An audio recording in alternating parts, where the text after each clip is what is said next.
fallait retenir ce matin de l'actualité internationale. C'est l'heure à présent de la revue de presse internationale avec vous, Pierrick Laurent. Bonjour. Bonjour Elisabeth. Journée d'élection législative donc en Israël, et pour certains journaux, c'est un vote sans illusion pour des millions d'Israéliens.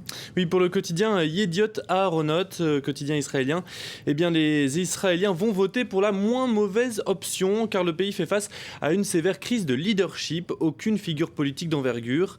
Or cette crise intervient à un moment critique, montée de l'islamisme aux frontières de l'État hébreu, un isolement de plus en plus fort d'Israël en raison de ses propres actions, une crise économique difficile, un moment donc où Israël aurait bien besoin d'un chef charismatique.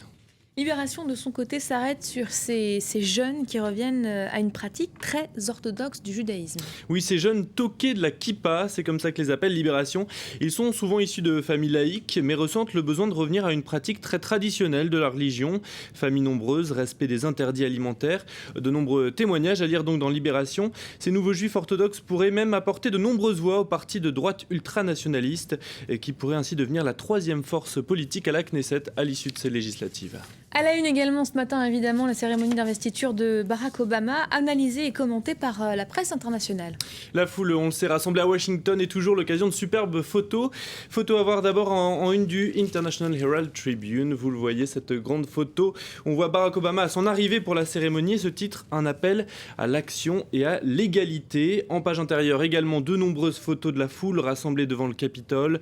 Moment de communion pour toute une nation avec les symboles habituels. Drapeau, chapeau américain. Ce qui a retenu l'attention du journal britannique The Guardian, c'est le côté très progressiste du discours de Barack Obama. Oui, Barack Obama a mis l'égalité entre homosexuels et hétérosexuels au centre de son discours. Et au-delà de cette question, le président assume un positionnement très à gauche. Il a fait de la lutte contre la pauvreté ou contre le réchauffement climatique sa priorité. En page intérieure, le quotidien considère même que c'était mieux que la première fois. Contrairement à la plupart de ses prédécesseurs réélus, son discours de second mandat était très idéaliste, très inspiré. Après 4 ans à chercher le compromis avec les Républicains, le président semble donc cette fois déterminé à mener le combat pour ses idées, pour marquer l'histoire. Il y avait pas mal de beau monde hier pour cette cérémonie d'investiture. Parmi les personnalités présentes, une actrice très populaire qui joue dans la vraie vie un rôle aux antipodes de celui de femme superficielle qu'elle incarne dans Desperate Housewives. Il s'agit évidemment d'Eva Longoria, alias Gabi dans la célèbre série américaine que vous regardez peut-être.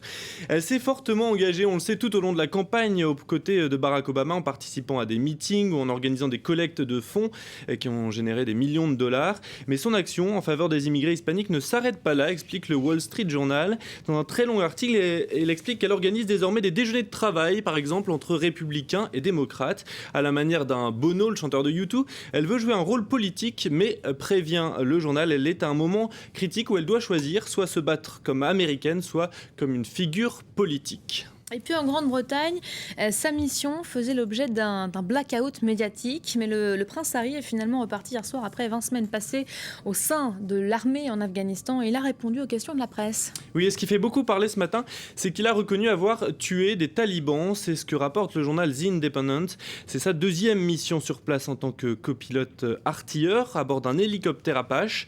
Le prince revient aussi sur la fameuse photo où il apparaissait totalement nu, publiée il y a quelques mois, vous en souvenez peut-être.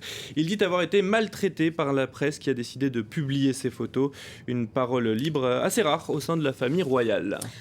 Pour finir, peut-être un mot du groupe Facebook de la revue de presse qui vient de passer un cap symbolique, Pierrick. Et oui, le cap des 15 000 fans sur notre page Facebook. Alors on remercie tous les gens qui nous ont rejoints. Un petit bonjour d'ailleurs à Hélène Frade qui est absente pour quelques mois mais qui nous rejoindra.